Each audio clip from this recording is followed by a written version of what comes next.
अब ये तीसरा पद है। सूरदास के 4 पद हम लोगों को पढ़ने हैं। मैंने 2 पदों के बारे में आपको बताया। यह तीसरा पद है जिसमें गोपियां अपनी भक्ति की विशेषता के बारे में बता रही हैं। उद्धव जी से कहती हैं। उद्धव जी ने कहा कि गोपियां, तुम कृष्ण की भक्ति छोड़ दो, अब उनकी उपासना करो ब्रह्म के रूप में। वो निराकार ब्रह्म जिनका कोई आकार नहीं है।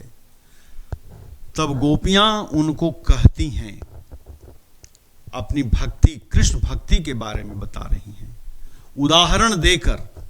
वो गोपियां बहुत पढ़ी लिखी नहीं हैं, इसलिए एग्जाम्पल वो चुनती हैं अपने आसपास के जीवन से ही। हमारे हरिहारिल की लकड़ी, बहुत बड़ी बात गोपियों ने कही इस पंक्ति में। हरि माने कृष्ण, हमारे जो कृष्ण हैं हारिल की लकड़ी है। हारिल एक पक्षी, एक चिड़ियों की प्रजाति होती है। जब वो पक्षी उड़ती है तो अपने पंजों में वो एक लकड़ी का एक छोटा सा टुकड़ा रखती हैं, जिससे उड़ने में उसको बल मिलता है, कॉन्फिडेंस उसको मिलता है। तो गोपियां वहां से एग्जाम्पल लेती हैं कि हमारे जो हरि हैं, कृष्ण हैं, वो उस हारिल की लकड़ी की तरह, हम लोग पक्षी, हारिल पक्षी हैं और उनका जो नाम है वो उस लकड़ी की तरह है। हमें जीवन जीने में एक बल मिलता है, एक कॉन्फिडेंस मिलता है। इसलिए आप हमको ये मत कहिए कि तुम कृष्ण को भूल जाओ या उनकी भक्ति छोड़ दो। मन क्रम बचन नंद नंदन उर। मन यहां क्रम नहीं है, कर्म है। ये ब्रजभाषा में क्रम लिखा गया, लेकिन ये ब्रजभाषा में है, ये हिंदी में कर्म है। ऐसे हिंदी में क्रम का मतलब होता है सीरीज, सीरियल। कर्म का मतलब होता है वर्क। लेकिन ये ब्रजभाषा में क्रम का मतलब है कर्म से। मन, कर्म और वचन तीनों से हमने कृष्ण के नाम को स्वीकारा है, एक्सेप्ट किया है, मन से भी, वचन से भी और कर्म से भी। नंद नंदन, नंद नंदन का मतलब कृष्ण, नंद के पुत्र, यानी नंद बाबा के पुत्र जो कृष्ण हैं। उर, उर माने हृदय। मन, कर्म और वचन से कृष्ण को हमने हृदय में धारण कर रखा है। यह दृढ़ करी पकड़ी, दृढ़ता पूर्वक उनके नाम को मैंने पकड़ रखा है, यानी उनके नाम पर हमारा एक पूर्ण विश्वास है, एक कंप्लीट डिवोशन जिसको अंग्रेजी में कहते हैं। हम लोग डिवोशन हैं, डिवोटी हैं उनके प्रति, उनके नाम के प्रति। जागत सोवत स्वप्न दिवस निसी, जागते हुए, सोते हुए, स्वप्न में, दिन में, रात में, निसी मने रात, हर समय कान्ह कान्ह जकरी कृष्ण कृष्ण जपते रहते हैं। ये हमारी विशेषता है, हमारी भक्ति की विशेषता है कि जागते हुए, सोते हुए, स्वप्न में, दिन में, रात में हमेशा कृष्ण कृष्ण ही बोलते रहती हैं। वही हमारी भक्ति का आधार है। सुनत जोग लागत है ऐसो। हे उद्धव जी, आपका जो योग है वो हमको कैसा लगा सुनने पर? ज्यों करुई ककरी, जैसे हमने कड़वी ककरी खा ली हो। ककड़ी जो ककम्बर हम लोग खाते हैं उसमें 2 तरह की होती है, एक तीता ककड़ी, एक मीठा, एक ऐसे कॉमन। तो तीता ककड़ी जब मुंह में चला जाए तो तुरंत हम उसे फेंक देते हैं, वह अच्छा नहीं लगता, कड़वा लगता है। तो गोपियां ककड़ी से तुलना कर रही हैं कि आपने जो योग का ज्ञान दिया वो हमें कड़वी ककड़ी की तरह लग रही है, जो पच नहीं रही हैं, हमें डाइजेस्ट हम नहीं कर पा रहे हैं उसको। सूतो व्याधि हम कौन ले आए, सूतो व्याधि, वह सु मने वह, ऐसी महामारी, वैसी व्याधि मने महामारी, कोरोना जैसी महामारी ले आए, देखी सुनी न कहीं। आज तक मैंने इस तरह की बात कहीं सुनी नहीं कि कृष्ण को भूल करके कोई कहे कि योग साधना करो। ऐसी बात मुझे किसी ने नहीं बताई। यह एक प्रकार की महामारी है जो हमारी कृष्ण भक्ति को ही खत्म कर देगी। यह तो सूर तिन्हि लय सौंपो जिनके मन चक्री। सूरदास जी कहते हैं कि ये गोपियां कह रही हैं, उद्धव जी तिन्हि लय सौंपो, यह जो आपका ज्ञान है यह उन लोगों को ही दीजिए। किन लोगों को? जिनके मन चक्री। यहां चक्री का मतलब हुआ दुविधा में, ड्यूएबल जिसको कहते हैं, चक्कर खाते रहता है।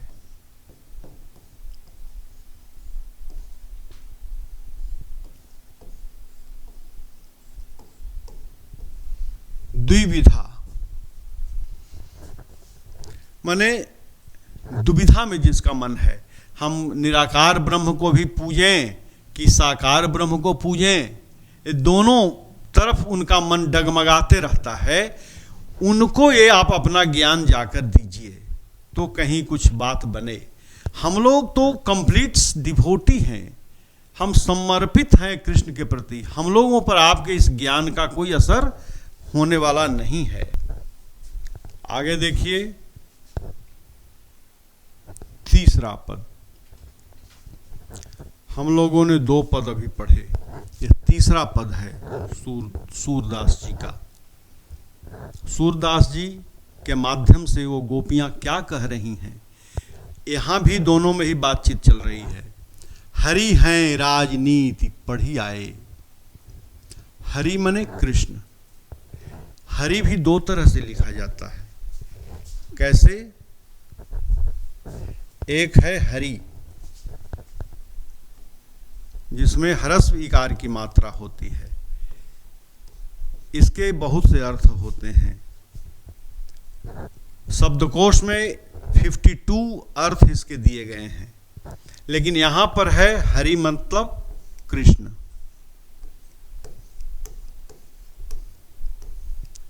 और एक में दीर्घ इकार की मात्रा होती है, इसका मतलब होता है हरा भरा, ग्रीन। तो यहां पे है हरि हैं राजनीति पढ़ी आए। हमारे जो हरि हैं, हमारे जो कृष्ण हैं, अब उन्होंने राजनीति पढ़ ली है, राजनीति की बात करने लगे हैं। अब प्रेम में राजनीति नहीं चलती। समुझी बात कहत मधुकर के समाचार सब पाए। वहां पे एक भौरा आ जाता है। भौरा एक कीड़ा है। तो भौरे को संबोधित करते हुए व्यंग करती हैं, उद्धव जी को कहती हैं, समुझी बात कहत मधुकर के।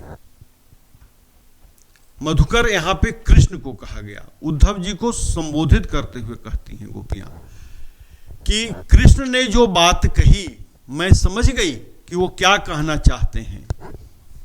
सब समाचार हमको मिल गया, सारी बात हम समझ गए कि वो क्या संदेश आपको देकर भेजे हैं। एक अति चतुर हुते पहले ही। एक तो पहले से ही बहुत ज्ञानी थे, चतुर थे, चालाक थे बोलने में। अब गुरु ग्रंथ पढ़ाए। अब उन्होंने आप गुरु के ग्रंथ पढ़ करके अब आ गए हैं। एक तो आप पहले से ही चालाक चतुर थे, ज्ञानी थे, अब कृष्ण रूपी महागुरु आपने को मिल गया है, उसने तो और भी आपको पढ़ा दिया है। बड़ी बुद्धि जानी जो उनकी, आपकी बुद्धि बहुत बड़ी हुई है, बढ़ गई है। हम लोग बुद्धि से नहीं चलती हैं, हम लोग भावनाओं से चलती हैं, क्योंकि भक्ति भावना का विषय है। बुद्धि से केवल व्यवस्था बनाई जा सकती है, संबंध तो भावनाओं से ही चल सकते हैं। बुद्धि और भावना का कोई मेल नहीं हो सकता। तो गोपियां कहती हैं आप बुद्धि की बात करते हैं, बुद्धि मस्तिष्क में आती है और भावनाएं हृदय में आती हैं। संसार की कोई भी भावनाएं बुद्धि से नहीं चल सकती। वो संसार का कोई भी संबंध भावनाओं से चलता है, बुद्धि से नहीं। बुद्धि में राजनीति होती है और आप संबंध, भक्ति का संबंध को बुद्धि से तौलने आए हैं, ये नहीं हो सकता। बड़ी बुद्धि जानी जो उनकी योग संदेश पठाए। उनकी बुद्धि बहुत बड़ी हो गई है जो आपको योग का संदेश लेकर हमारे पास भेजा है। हम कहाँ तो भक्तिन हैं कृष्ण की, कृष्णमय हैं, और आप कहते हैं कि आप योग साधना से उनकी उपासना करो।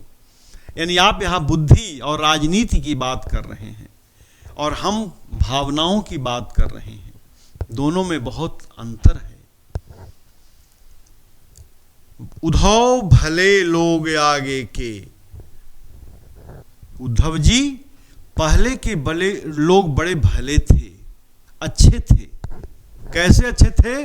परहित डोलत धाये। परहित, पर मने दूसरा, हित मने भलाई, दूसरे की भलाई के लिए इधर उधर चलते थे। आप जो हैं दूसरे की बुराई के लिए आए हैं, हमारी बुराई चाहते हैं आप, हमारी भलाई नहीं चाहते आप, इसलिए आप हम तक आए हैं। क्योंकि आप भक्ति, कृष्ण भक्ति की बात नहीं कर रहे हैं, आप तो कृष्ण की छोड़ने की बात कर रहे हैं। आप कहते हैं कि तुम योग साधना करो, ये नहीं हो सकता। ते कै अब अपने मन फेर पाई हैं, मैं अब अपना मन लौटा ले रही हूं। कृष्ण के चलते समय मैंने जो अपना मन उनको दिया था, अब मैं वापस ले रही हूं, क्योंकि अब उनको हमारी भक्ति की नहीं, अब बुद्धि की जरूरत है। तो हम लोग तो पढ़ी लिखी नहीं हैं, हम लोगों में बुद्धि नहीं है, हम तो केवल भावनाओं से प्रेम करते हैं। ते क्यों अनीति करे आपुन, आपुन मने अपने, हम लोगों के साथ वो अन्याय कर रहे हैं। जे और अनीति छुड़ाए, वो राजा हैं, दूसरों को अत्याचार से वो मुक्ति दिलाते हैं और खुद ही वो हम पर अत्याचार कर रहे हैं। यह कहाँ की बात हुई? राजधर्म तो है सूर जो प्रजा न जाहि सताए। गोपियां कह रही हैं कि राजा का तो धर्म है कि वो प्रजा की भलाई करे, न कि वो प्रजा को सताए।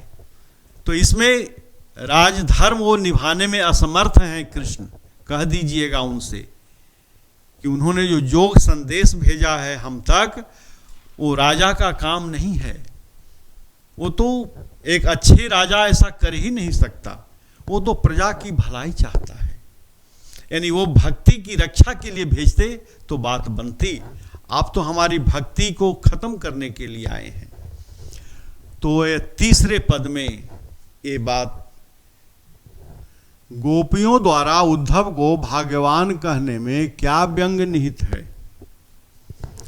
गोपियों ने उद्धव को भाग्यवान कहा। आप बड़े भाग्यशाली हैं। व्यंग है, क्या व्यंग है? कि आप कृष्ण रूपी प्रेम के अवतार के पास रह रहे हैं और आप में उसका थोड़ा भी स्पर्श नहीं हुआ है। ये व्यंग है उद्धव जी के लिए गोपियों का। ये उद्धव के व्यवहार की तुलना किस किस से की गई है? उद्धव के व्यवहार की तुलना पुरैन के पत्ते से की गई है, तेल के घड़े से की गई है, कड़वी ककड़ी से की गई है। तो इनसे उद्धव के व्यवहार की तुलना की गई है।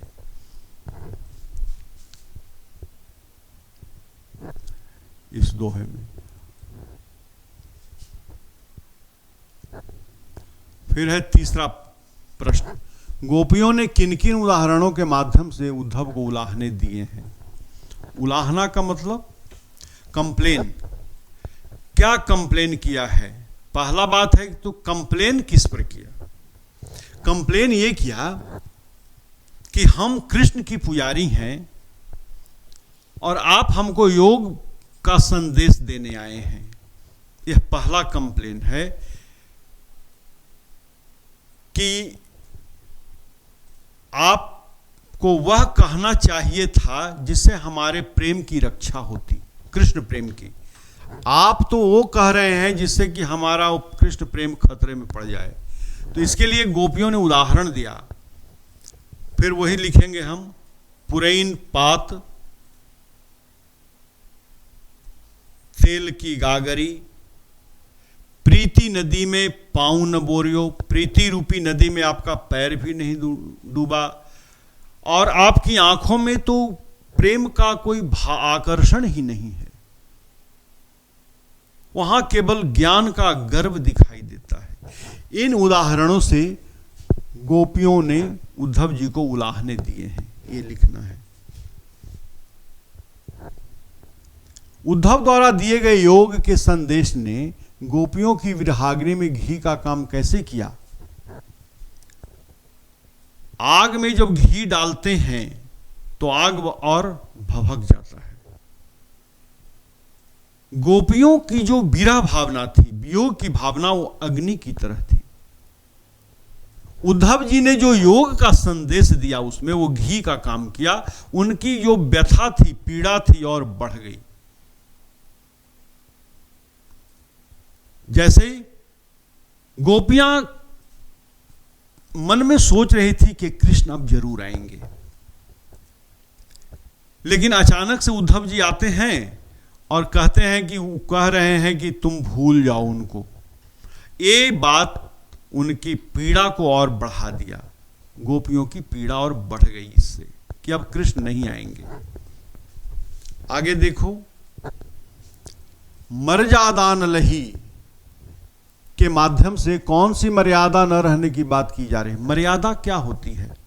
पहले हम लोग मर्यादा के बारे में सोचें। एक प्रकार का डिसिप्लिन, एक प्रकार की अपनी भावनाओं पर नियंत्रण, ये मर्यादा कहलाती है। क्लास की मर्यादा होती है, स्कूल की मर्यादा होती है, परिवार में भी एक मर्यादा होती है। तो कृष्ण में कौन सी मर्यादा थी जो उनका पालन उन्होंने नहीं किया? कृष्ण ने कहा था कि मैं आऊंगा। एक मित्र की मर्यादा होती है। कृष्ण अपने तो नहीं आए, उल्टे अपने मित्र को भेज दिया और यह कहकर भेजा कि अब गोपियां उनको भूल जाएं। इस मर्यादा का पालन उन्होंने नहीं किया।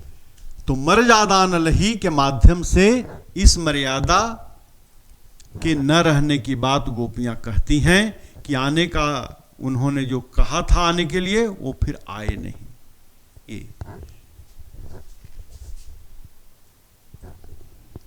कृष्ण के प्रति अपने अनन्य प्रेम को गोपियों ने किस प्रकार अभिव्यक्त किया? यहां पर एक शब्द है अनन्य। मेरा मानना है कि मित्रों, जब तक प्रश्न को नहीं समझते हैं तब तक हम उसका उत्तर सही सही नहीं दे पाते हैं। हमें प्रश्न को, हिंदी जैसे विषय में हिंदी के कुछ कठिन शब्द आते हैं तो उसमें इन शब्दों का अर्थ जानना बहुत जरूरी होता है। तो इस प्रश्न में एक शब्द है अनन्य। इसका अर्थ जान लें पहले। अनन्य यह समस्त पद है, यानी समास वाला शब्द है। न अन्य यानी दूसरा नहीं। ये हमको देखना होगा कि दूसरा नहीं, अनन्य, न अन्य, मिलाकर अनन्य बनता है। ये पद विग्रह है न अन्य, और ये समस्त पद हो गया अनन्य। जब हम लोग समास पढ़ेंगे तब विस्तार से इसकी चर्चा करेंगे। तो यहां पद विग्रह हो गया न अन्य, यानी दूसरा नहीं। कृष्ण के प्रति अपने अनन्य प्रेम को, यानी हमारे मन में दूसरे के प्रति कोई प्रेम नहीं है, ऐसा प्रेम जो अनन्य है। किस प्रकार व्यक्त किया है अपने अनन्य प्रेम को, वो किस प्रकार व्यक्त किया है? तो वो लिखती हैं पहले वाले पद में सबसे जो निचली पंक्ति है, गुड़ चाटी ज्यों पागी। जिस तरह से चींटियां गुड़ में मिल जाती हैं, मिलकर एकाकार हो जाती हैं, यानी अद्वैत भाव, दो न रहकर एक हो जाना, इस भाव से गोपियों ने अपने अनन्य प्रेम को व्यक्त किया है। उसको कहते हैं अद्वैत प्रेम। गुड़ चाटी ज्यों पागे, इसके माध्यम से, गुड़ चाटी ज्यों पागी, इस पद के माध्यम से गोपियों ने अपने अनन्य प्रेम को व्यक्त किया है। ये लिखना होगा। गोपियों ने उद्धव से योग की शिक्षा कैसे लोगों को देने की बात कही है। योग की शिक्षा, योग का मतलब साधना, उपासना से। तो गोपियों ने उद्धव से योग की शिक्षा वैसे लोगों को देने की बात कही है जिनका मन हमेशा दुविधा में रहता है, जिनके मन चक्री, कभी हम निराकार ब्रह्म को माने कि साकार को माने, कि दुर्गा को माने, कि हनुमान को माने, कि शंकर को माने, यानी जिनका मन दुविधा में रहता है, ऐसे लोगों को आप योग की शिक्षा दीजिए। ऐसे लोगों को योग की शिक्षा देने की बात गोपियों ने उद्धव से की है। अब देखिए, प्रस्तुत पदों के आधार पर गोपियों का योग साधना के प्रति दृष्टिकोण स्पष्ट कीजिए।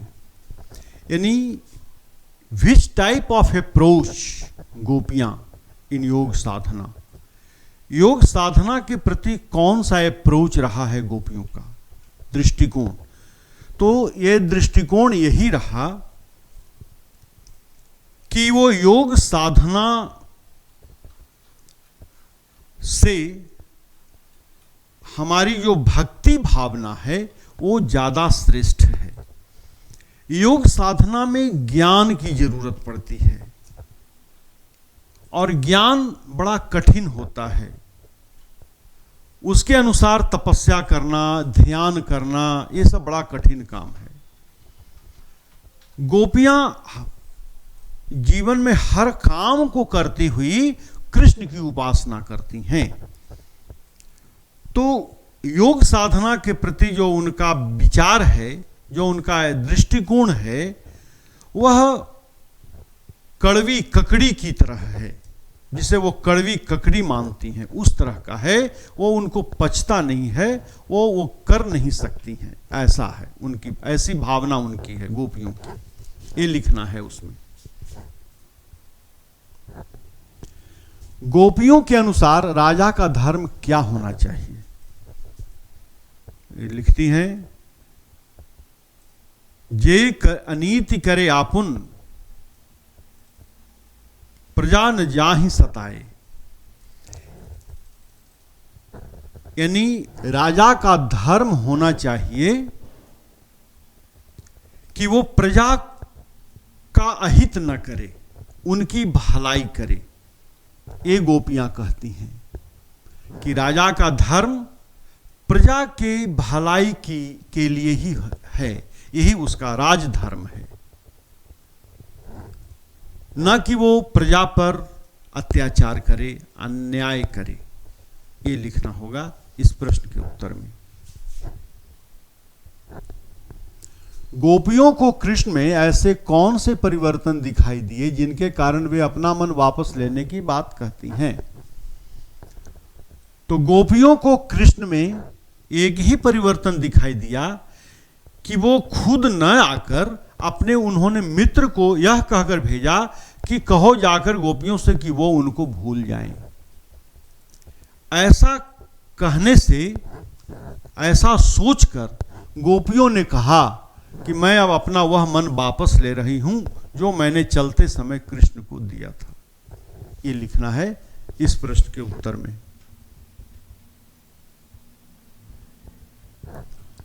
संकलित पदों को ध्यान में रखते हुए सूर के भ्रमर गीत की मुख्य विशेषताएं बताइए। मैंने पहले कहा कि यह प्रसंग जो है, यह इवेंट्स जो है, वो एक भ्रमर गीत प्रसंग के नाम से हिंदी साहित्य में विख्यात है।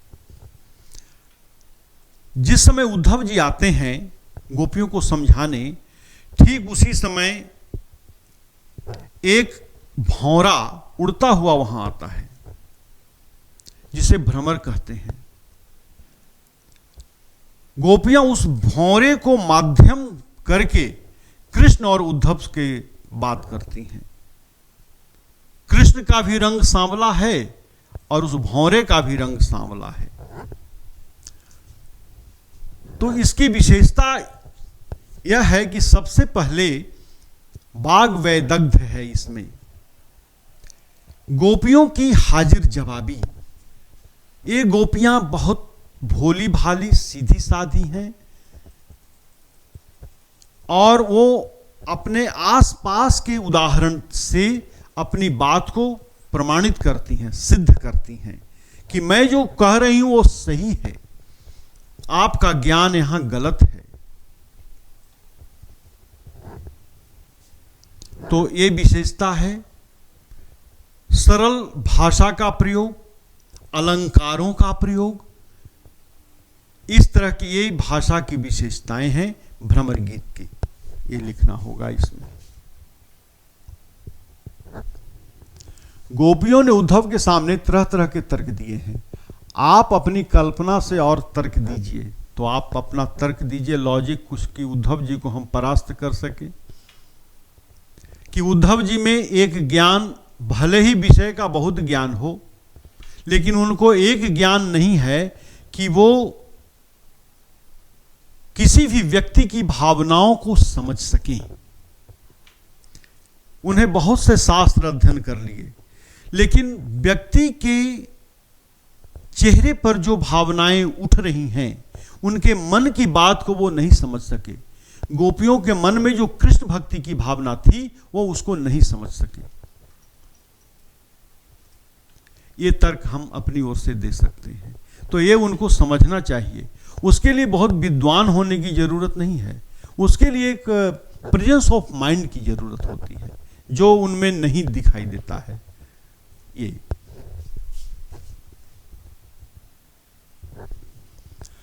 उद्धव ज्ञानी थे, नीति की बातें जानते थे। गोपियों के पास ऐसी कौन सी शक्ति थी जो उनके वाक चातुर्य में मुखरित हो उठी। यह तीसरा शब्द का प्रयोग इस प्रश्न में किया, वाक चातुर्य। तो वाग वैदग्ध, हाजिर जवाबी और वाक चातुर्य, यानी बोलने में जो चतुर हो। वाक माने बोलना, चतुर जो बहुत ही इंटेलिजेंट हो, उसको वाक चातुर्य। तो गोपियों के पास कृष्ण की भक्ति की, आत्मविश्वास की वो शक्ति थी। सेल्फ डिवोशन और सेल्फ कॉन्फिडेंट की वो शक्ति थी जो उनके वाक चातुर्य में मुखरित हो उठती थी, दिखाई देने लगती थी जब वो बोलते थे। जैसे उद्धव जी ने कहा कि तुम अपने उस मन से, उस मन को छोड़कर दूसरे मन से कृष्ण की उपासना करो जो निराकार हैं, ब्रह्म हैं। तो गोपियों ने क्या कहा, उद्धव मन न भयो 10-20। किसी के पास 10-20 मन नहीं होता है, मन तो एक ही होता है। एक हूं तो सो गयो श्याम संग, एगो तो था मन जिससे मैंने कृष्ण की उपासना कर ली, अब हम दूसरा मन कहां से लाएं। तो ये भावनाएं उनकी वाक चातुर्य में मुखरित हो उठती हैं। ये देखना है। और अंतिम सवाल, गोपियों ने यह क्यों कहा कि हरि अब राजनीति पढ़ाए हैं? क्या आपको गोपियों के इस कथन का विस्तार समकालीन राजनीति में नजर आता है? समकालीन राजनीति जो आज प्रेजेंट जो पॉलिटिक्स है, गोपियों की यह बात कहां तक मीनिंगफुल है? तो कहेंगे कि राजा का धर्म होता है प्रजा की भलाई करना। आजकल के राजनेता तो अपनी कुर्सी बचाने में लगे हुए हैं, वो प्रजा के बारे में कहां सोच रहे हैं। तो गोपियों की जो बात है समकालीन राजनीति में बिल्कुल सही बैठती है कि राजा का धर्म होना चाहिए प्रजा की भलाई करना। वो प्रजा की सुख सुविधा का ध्यान न रखकर अपनी सुख सुविधा का ध्यान ज्यादा रख रहे हैं। रोज नित्य नए पार्टियां बदल रहे हैं, कल उसमें थे आज इसमें आ गए, कल इसमें थे परसों उसमें चले गए। तो लोग अपना स्वार्थ राजनेता ज्यादा देख रहे हैं, प्रजा की भलाई नहीं देख रहे हैं। तो उन गोपियों की जो कथन का विस्तार जो है वो इस समकालीन राजनीति में भी नजर आता है। तो दोस्तों, आज की कक्षा में इतना ही। मैंने इस सारे प्रश्नों का उत्तर बताने का प्रयास किया है। आपको यदि अच्छा लगे तो कमेंट में लिखेंगे, यदि कोई कमी रह गई हो तो उसके बारे में भी बताएंगे, ताकि हम सुधार के साथ फिर अगली वीडियो में फिर से अपने को आपके समक्ष प्रस्तुत कर सकें। तब तक के लिए धन्यवाद।